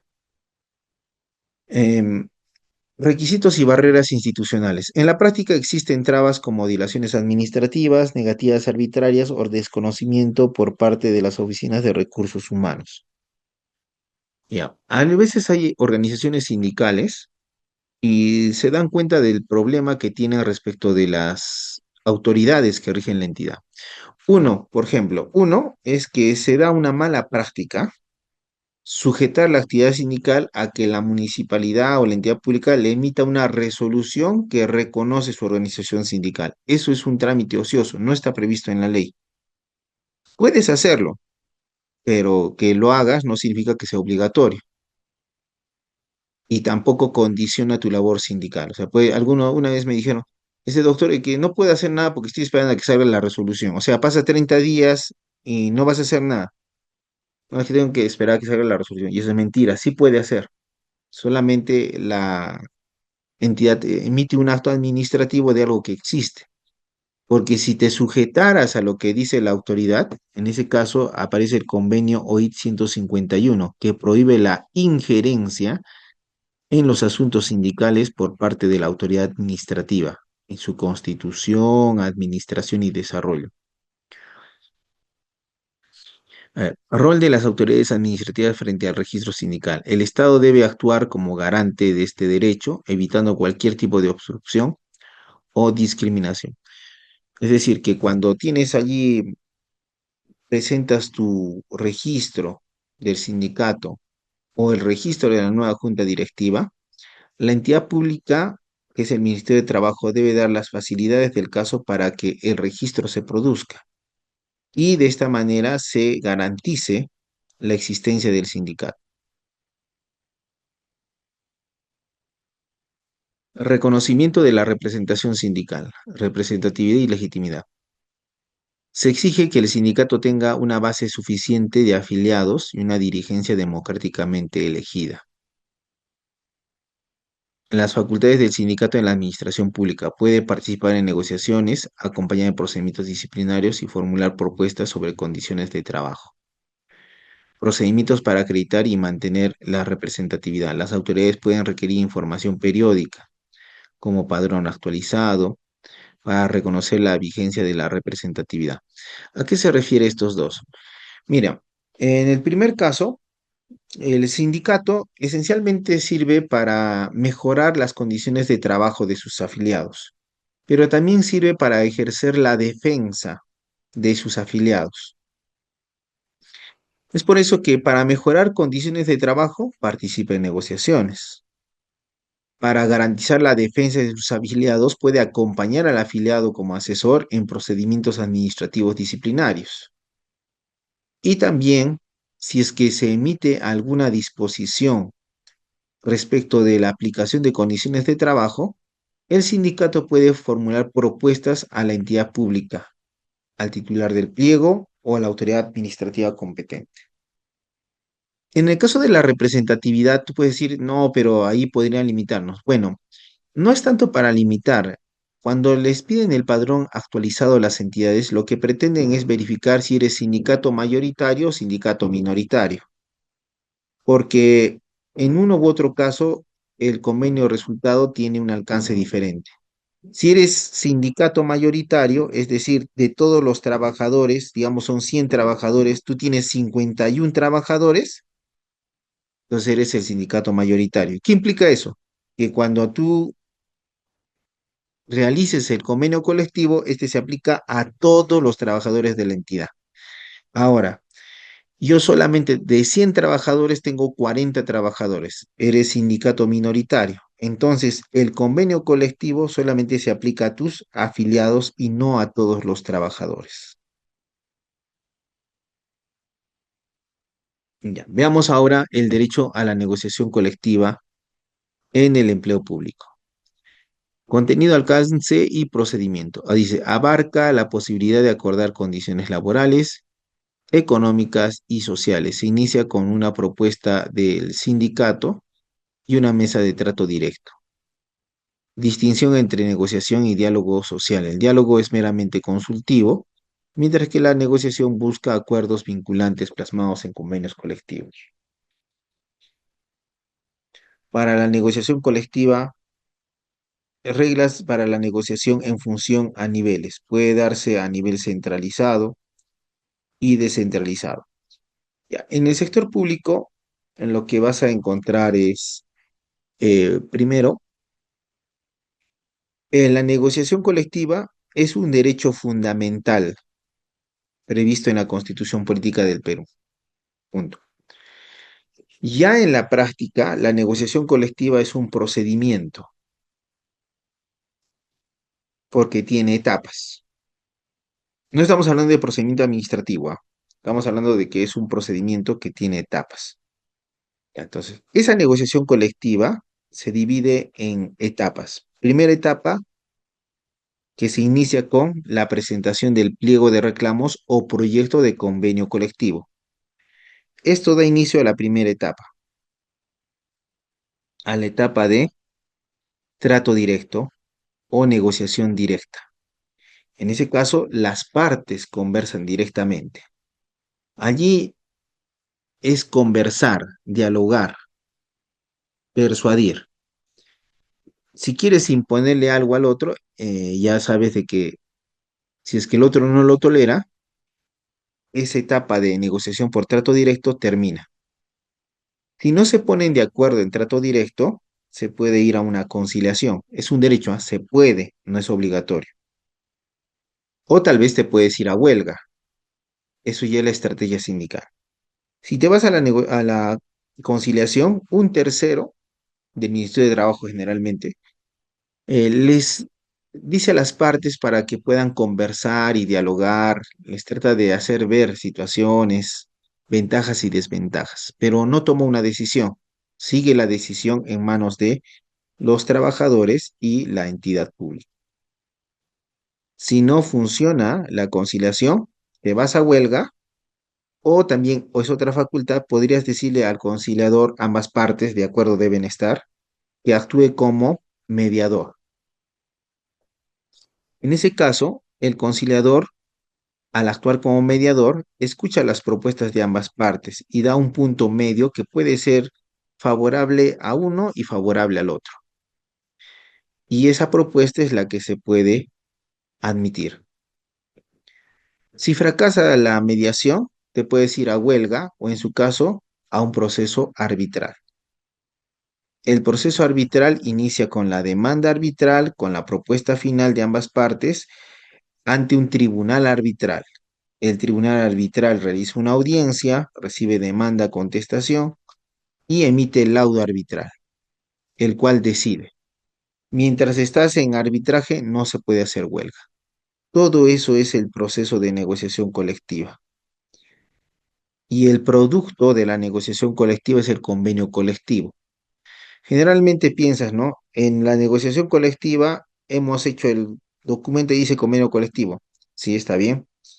Cuando también firmas un acta con acuerdos, esa acta, para efectos jurídicos, es un convenio colectivo. Cuando aceptas la propuesta del mediador, esa acta es el convenio colectivo. Y cuando sale un laudo económico, ese laudo económico tiene la naturaleza de convenio colectivo. Por eso, el producto de la negociación colectiva es siempre el convenio colectivo. Entonces ya ves que inicia con un pliego de reclamos, se pasa por todo ese proceso y al final se emite un convenio colectivo.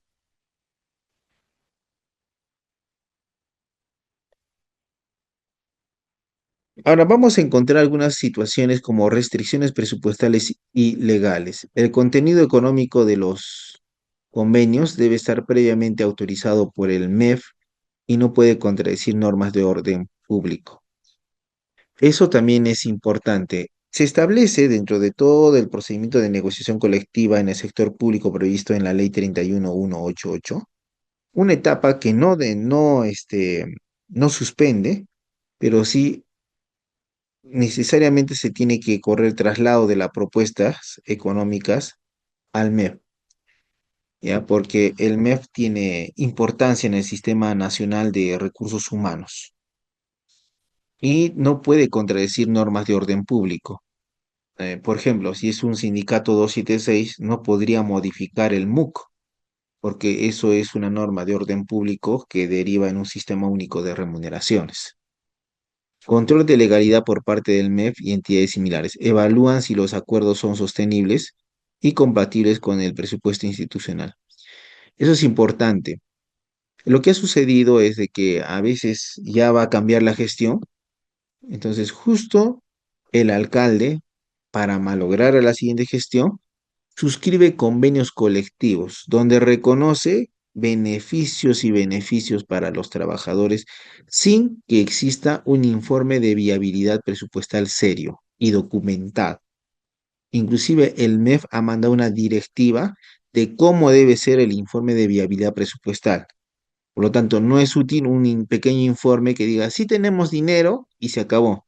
tiene que hacerlo conforme a lo que dice el MEF, porque son recursos no solo del Estado, sino de los ciudadanos.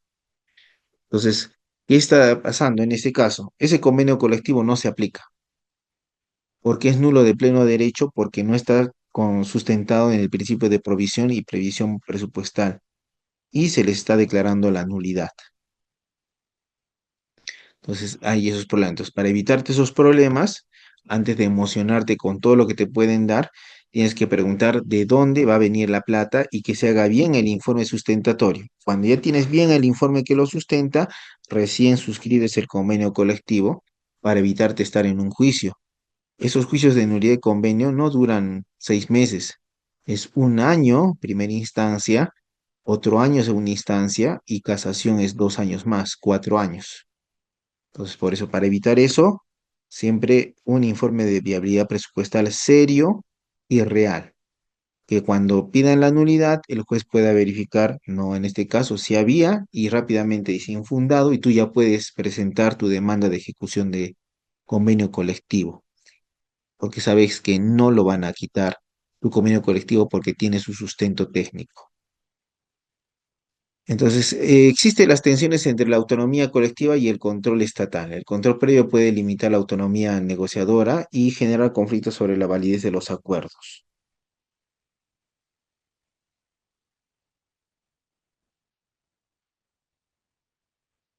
Convenios colectivos en el ámbito público. Eh, en este caso, cuando es un convenio colectivo, eh, nosotros tenemos la estructura piramidal. Arriba está la Constitución, abajo están las normas legales, abajo las normas reglamentarias, abajo las normas administrativas generales. Abajo vas a encontrar allí a los contratos, las sentencias, las resoluciones y los convenios colectivos. Es por eso que el convenio colectivo no puede contravenir normas de arriba. Por ejemplo, no podría decir que establece una gratificación que la ley dice que es de una remuneración mensual, indicando que es 5 remuneraciones. Corre riesgo de ser declarado nulo, porque contraviene la ley.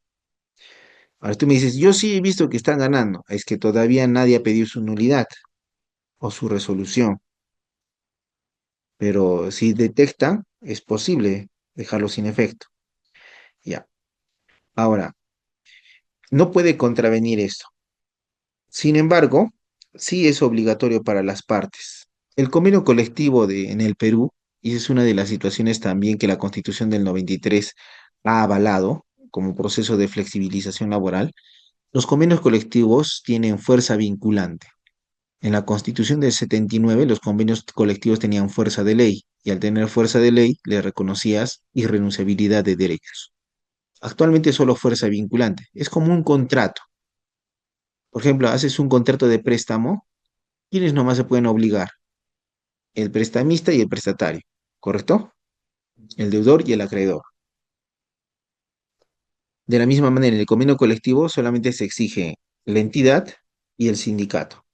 Ellos se exigen y es obligatorio para las partes. Ya, pero esa obligatoriedad recuerda que está sujeta a que el convenio sea acorde con la normatividad. Por eso es posible que la entidad diga no voy a cumplir, pero en ese caso tendrá que acreditar por qué no va a cumplir, porque ella está obligada. Ahora dice, su vigencia suele ser anual, salvo pacto en contrario. Se declaran inaplicables convenios que contravienen la ley o carecen de financiamiento. Los beneficios económicos se extienden a todos los trabajadores cuando se trata de sindicatos mayoritarios. En este caso también dentro del convenio colectivo vas a encontrar cláusulas, cláusulas obligacionales, cláusulas normativas y cláusulas delimitadoras. De estas tres cláusulas, las cláusulas normativas son permanentes. Dentro de esas cláusulas normativas permanentes están los incrementos remunerativos, es decir, que no están sujetos a la vigencia del convenio. si bien están contenidas en el convenio, debido a su naturaleza de cláusulas normativas, se extienden en el tiempo, aun cuando el convenio pierda su vigencia. Ahora veamos el derecho a la huelga de los empleados públicos. Bueno, ya has visto lo complicado que es la negociación colectiva y los problemas que tenemos, ¿no? Ya. El derecho a la huelga de los empleados públicos. Primero, es una suspensión concertada y pacífica de los trabajadores para defender intereses colectivos. Es por eso que cuando se hace una huelga, a veces no es recomendable la emoción momentánea, porque a veces agarran los mismos bienes, por ejemplo, en una universidad, los profesores hacen huelga y tal vez agarran los pupitres de los alumnos y las mesas donde trabajan los alumnos y lo ponen en la puerta para que nadie ingrese. Recuerda que es una suspensión concertada y pacífica del trabajo para defender intereses colectivos. No implica esas medidas de fuerza. Entonces, los dirigentes que hagan eso podrían estar sujetos posteriormente a proceso administrativo disciplinario. Ya. Restricciones y servicios públicos esenciales. En estos casos, el derecho puede restringirse para proteger la continuidad de los servicios como salud, seguridad y justicia. Para esto, la entidad pública debe haber cursado al Ministerio del Trabajo cuáles son esos servicios públicos esenciales. El Ministerio de Trabajo debe haber comunicado al sindicato para que el sindicato verifique cuál es el personal básico que se debe quedar para mantener los servicios públicos esenciales, sin perjudicar el derecho de huelga. Límites al uso de medios de coerción ilegítima. No se permite el uso de violencia, bloqueos o amenazas como parte del ejercicio del derecho de huelga. Lo que va a generar, si se hace eso, es procesos administrativos disciplinarios.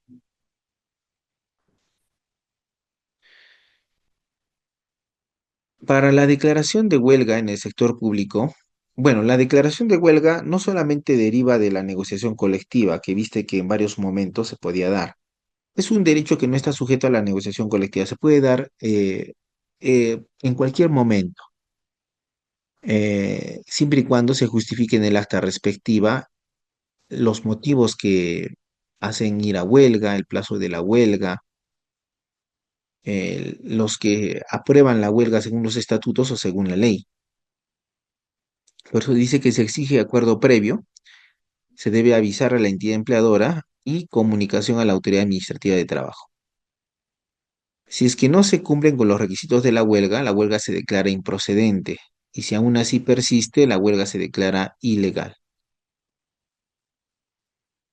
En ese caso, se van a producir los descuentos por los días no trabajados, sanciones disciplinarias y la pérdida de fueros sindicales. Entonces hay que tener mucho cuidado cuando declaran ilegal. Cuando es improcedente todavía puedes apelar, pero si confirman, la improcedencia se vuelve en ilegalidad. Posibilidad de servicios mínimos obligatorios durante la huelga. En sectores estratégicos se puede exigir la prestación de servicios esenciales durante la huelga.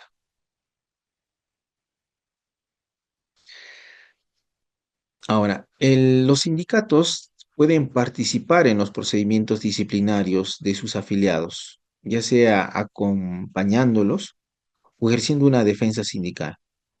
El sindicato puede asistir al trabajador durante su defensa administrativa garantizando la imparcialidad. Límites legales. La participación debe ceñirse al procedimiento establecido y no reemplaza la defensa personal. Buenas prácticas institucionales para garantizar transparencia y diálogo.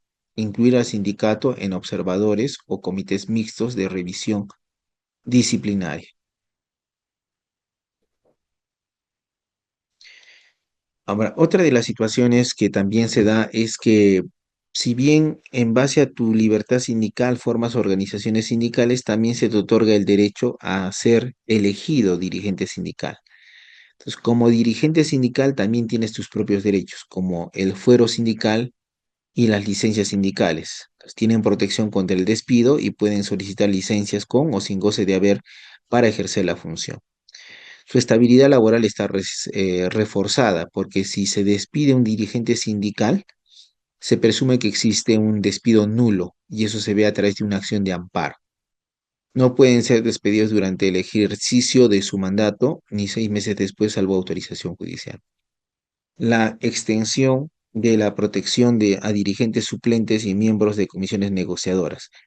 Em, si hay dirigentes que son suplentes o también miembros de comisiones negociadoras que no son dirigentes sindicales, se extiende esta estabilidad laboral reforzada y el fuero sindical y las licencias que correspondan. Cuando hablamos de estos derechos colectivos del empleo público, en el sector público, no solamente a veces notamos que no existe una ley de libertad sindical en el sector público. Te remiten al TUO de la Ley de Relaciones Colectivas de Trabajo del sector privado. Lo mismo con el derecho de huelga, te remite al TUO de la Ley de Relaciones Colectivas de Trabajo del sector privado. Pero hay normas que son los convenios de la OIT, donde destaca el convenio 87 sobre libertad sindical, el convenio 98 sobre negociación colectiva, y el más importante para la administración pública es el convenio OIT 151 sobre relaciones laborales en la administración pública. Entonces, opiniones y recomendaciones que emite el Comité de Libertad Sindical también son importantes para interpretar los derechos colectivos de los empleados públicos, donde se interpretan y aplican normas internacionales en casos concretos. Y las obligaciones del Estado peruano respecto a la aplicación directa de tratados internacionales laborales. Esto implica el control de convencionalidad. Los jueces controlan que las entidades cumplan con los convenios internacionales que ha suscrito el Perú. Y con eso culminamos la sesión del día de hoy.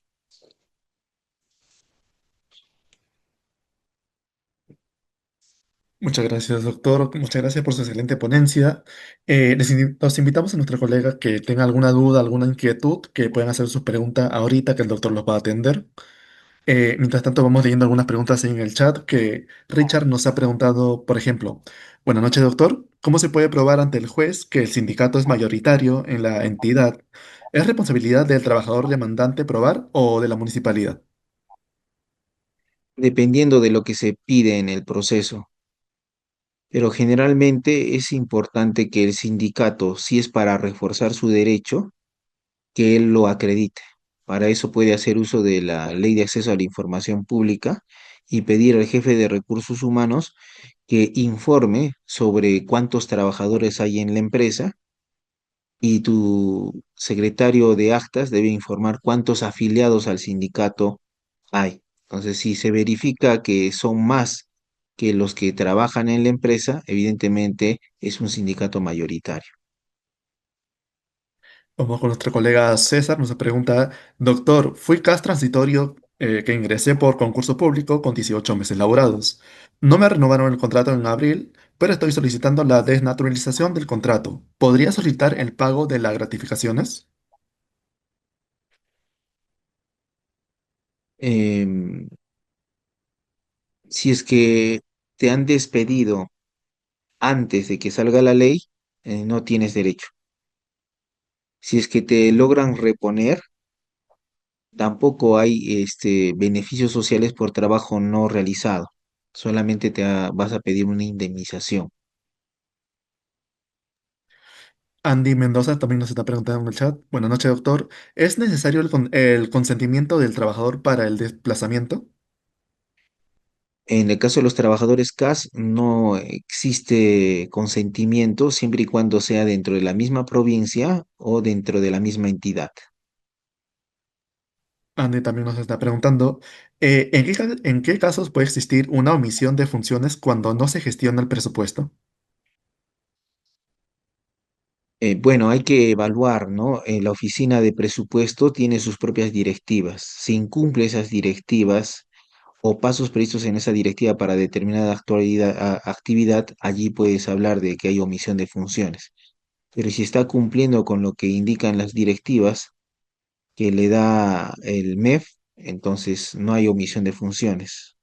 Puede haber un caso de fuerza mayor o caso fortuito que esté impidiendo el pago. Nuestro colega Alberto se acaba de hacer una pregunta muy rápida. Doctor, buenas noches. En caso de acoso o hostigamiento laboral, ¿cuáles son los caminos que puede usar el empleado? Mencionó la Defensoría del Pueblo. ¿Podría acudir a la Oficina de Integridad o la OSI? La OSI solo ve afectaciones a recursos públicos referidos a los sistemas administrativos. El acoso laboral es una falta prevista para el procedimiento administrativo disciplinario. Andy Mendoza también nos ha preguntado, ¿en qué casos participa el sindicato en el PAD? Por ejemplo, a veces puede intervenir en el informe oral. Tal vez el dirigente sindical tiene mayor conocimiento de algunos hechos y puede partir 5 minutos el dirigente sindical, 5 minutos el trabajador. Después también le pueden ayudar a elaborar sus descargos, suscribir el descargo junto con él. Richard también nos ha preguntado, buenas noches, doctor, ¿cómo se puede probar ante el juez que el sindicato es mayoritario en la entidad? ¿Es responsabilidad del trabajador demandante probarlo o de la municipalidad? Esa pregunta ya se respondió, primerita. Ah, ok, ok. También Juliana nos acaba de preguntar si un CAS antes de la desnaturalización recibida 1500 recibía 1500 soles, después de la desnaturalización, para la 728 percibe 1200 soles. ¿Hay algo que se puede hacer? Bueno, se tiene que evaluar la sentencia, qué es lo que dice. Si no dice nada, tiene que hacer un proceso judicial. Pero si dice que lo repongan en las mismas condiciones, bueno, en las mismas condiciones. Tiene que evaluarse el caso concreto en mérito a la sentencia. Ujú. Vamos continuando con la pregunta. Igual a los colegas que están ahorita conectados, invitarles a activar su micrófono para que ustedes mismos puedan interactuar y se pueda volver un poco más dinámica la sesión de esta noche. Vamos a continuar con unas preguntitas. Nos dice, por ejemplo, Richard, doctor, si los convenios colectivos tienen fuerza de ley, ¿se puede demandar su cumplimiento mediante proceso de cumplimiento en contencioso administrativo, no proceso constitucional? Los convenios colectivos se piden su ejecución a través del proceso laboral de la nueva ley procesal de trabajo, sean del sector público o privado. Ujú. Abogados también nos está preguntando, doctor, buenas noches, ¿cómo puede un locador de servicios que presta sus servicios más de 2 años consecutivos, qué se puede hacer para ganar la estabilidad laboral? Tiene que evaluar, solicitar un pedido de desnaturalización, pero tiene que evaluar cómo es su empleador, porque a veces presentando la solicitud inmediatamente les cortan. Y el problema es también qué tipo de régimen hay en la entidad, porque si es 728 y lo sacan, le exigen concurso público para su ingreso y los locadores no han ingresado por concurso público. Entonces, la verdad se tiene que evaluar el caso en concreto, porque puede ser que se le dé una solución. Sí, vas a desnaturalizar y después lo sacan y se queda sin trabajo el trabajador. Tiene que haber una estrategia especial en ese caso. Ujú. Dice que es la 276 DR, doctor. Doctor, Eh, sí, adelante. doctor José, buenas noches. ¿Me Buenas escucha? noches. Sí, se escucha. ¿Cómo está? ¿Qué tal, doctor? Recibo un saludo cordial desde Apurímac.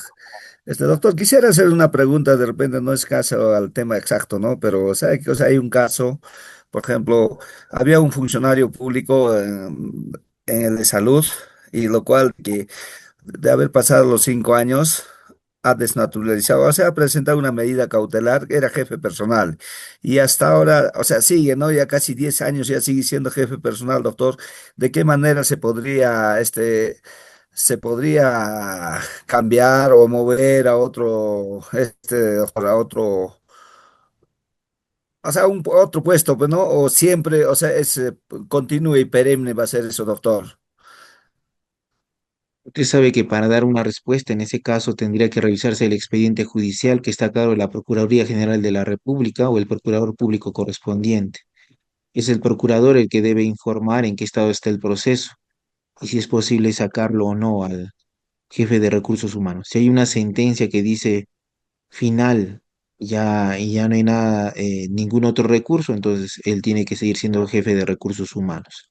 Si es que todavía no ha sacado el proceso y está con una medida cautelar, lo que tiene que hacer es el procurador es ganar el proceso para que la medida cautelar sea cancelada. Ah, ya, listo. Muchísimas gracias, doctor. Buenas noches. Richard, adelante, pues activa tu micrófono. Doctor, buenas noches. Es una consulta. Respecto a teletrabajo, cuando una persona ha pedido, ha solicitado el teletrabajo por cuidado de sus padres, eh, no sé, pasa el tiempo y la institución le quiere hacer regresar presencial. Te avisa con anticipación. Eh, el- el servidor en realidad no quiere volver a la presencialidad porque es ¿cómo le digo? Es un gasto, me genera gasto y tiempo además para hacer lo mismo que hacía en casa. ¿Qué puedo hacer o qué se puede hacer para evitar ir al, retornar a a la presencialidad, teniendo en cuenta que hay una jurisprudencia, creo que de servir, el cual indica que el servidor que tiene a cargo de la salud de sus padres tiene la facilidad o tiene la prioridad de hacer el teletrabajo? ¿A dónde se puede recurrir o no puedo hacer nada? Contra la orden de cambio de la modalidad de teletrabajo presencial, tiene que interponer un recurso de apelación y eso va a ir al Tribunal del Servicio Civil. Doctor, eso yo mismo lo presento, ni bien me comunican, yo lo tengo que presentar inmediatamente a Servicio Civil de Servir del Ministerio de Trabajo, creo. ¿Es De la correcto? Autoridad Nacional de Servicio Civil. Tiene 15 días hábiles. Ya. Gracias, doctor. ZTE, tu micrófono, ¿puedes activarlo?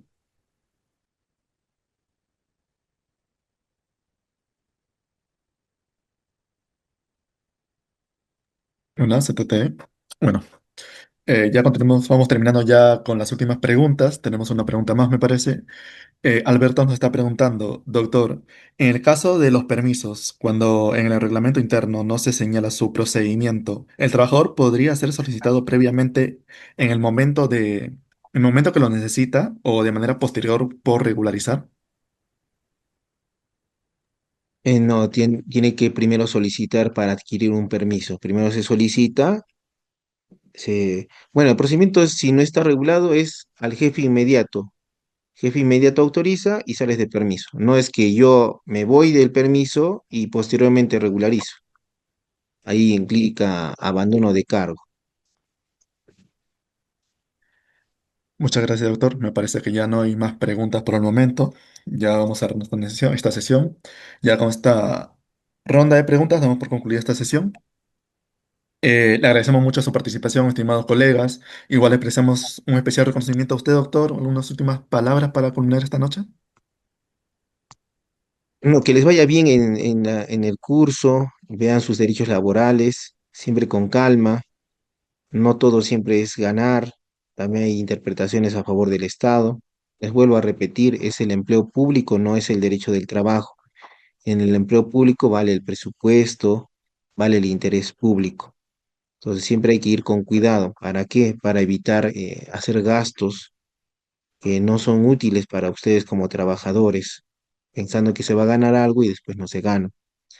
Por lo demás, es aplicar los principios que se les ha indicado en defensa de sus derechos laborales.